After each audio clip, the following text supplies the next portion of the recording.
السلام عليكم ورحمة الله وبركاته. دي حبة دوال هتحتاجها وانت بتشتغل في الاكسل، وهتساعدك وهتسهل عليك الشغل. مبدئيا لو انت عاوز مثلا تحسب المتوسط او المجموع او اعلى قيمة او اقل قيمة او عدد الرواتب، ومش عاوز كل مرة تحسب، لو دخلت قيمة جديدة هنا مش عاوز كل مرة تحسبها، فهي دي الطريقة. اولا لو انت عاوز تحسب المجموع فبتحدد مثلا العمود ده وبتضغط على المكان اللي انت عاوز تجمع فيه، وبعد كده بتروح على الصفحة الرئيسية، وبعد كده بتروح على حاجة اسمها جمع تلقائي او اوتو صم لو انت اللغة عندك بالانجليزي، وبتيجي كده على السهم اللي في ريحها وبتختار المجموع.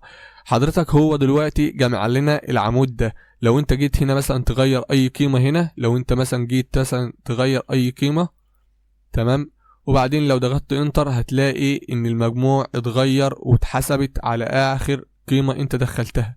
طيب وكذلك في المتوسط، لو انت عاوز تحسب المتوسط بتاعة الرواتب، فمثلا انت بتحدد المكان اللي انت عاوز تطبع فيه المتوسط بتاعك، وبعدين هتروح برضو على جمع تلقائي وبتختار على المتوسط، او هتلاقيها افريج لو انت بالانجليزي، وهتضغط عليها المتوسط هيظهر معاك. لو انت مثلا جيت تغير اي قيمة هنا، مثلا هنخلوها مثلا اي قيمة مختلفة وهنقوله مثلا كده انتر، هتلاقي ان المتوسط والمجموع بيتغيروا تلقائي. برضو وكذلك اعلى قيمة، لو انت عاوز اعلى قيمة بتحدد كده بالظبط زي ما عملنا في اللي فات، وبتروح على جمع تلقائي وبتختار اكبر عدد او ماكس، وبعدين بيظهر معاك ان اكبر عدد هنا 7000.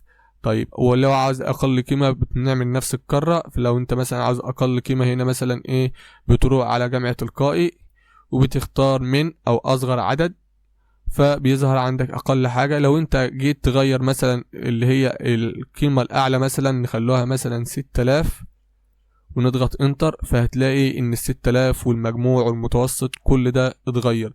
لو انت برضو عاوز تغير اقل قيمة برضو هتظهر معاك هنا.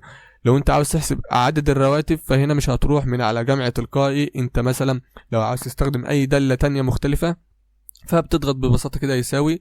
احنا مثلا هنحسب عدد الرواتب دي، هنضغط على يساوي، وبعدين هنكتب كاونت COUNT، وبعدين نختار كاونت كده حسب الارقام، تمام كاونت، وبعدين هنبدأ نظلل الخانات اللي احنا عاوزين نعرف هي عددها كام كده، وبعدين نضغط على انتر. هو هنا قال لي ان عدد الرواتب 10 او عدد الموظفين 10 ايا كان. ولو انت عاوز تستخدم اي دوال تانية ان شاء الله باذن الله الفيديو الجاي هضيف لك اختصارات مهمة واعرفك الدوال اكتر بشكل اكتر. والسلام عليكم ورحمة الله وبركاته.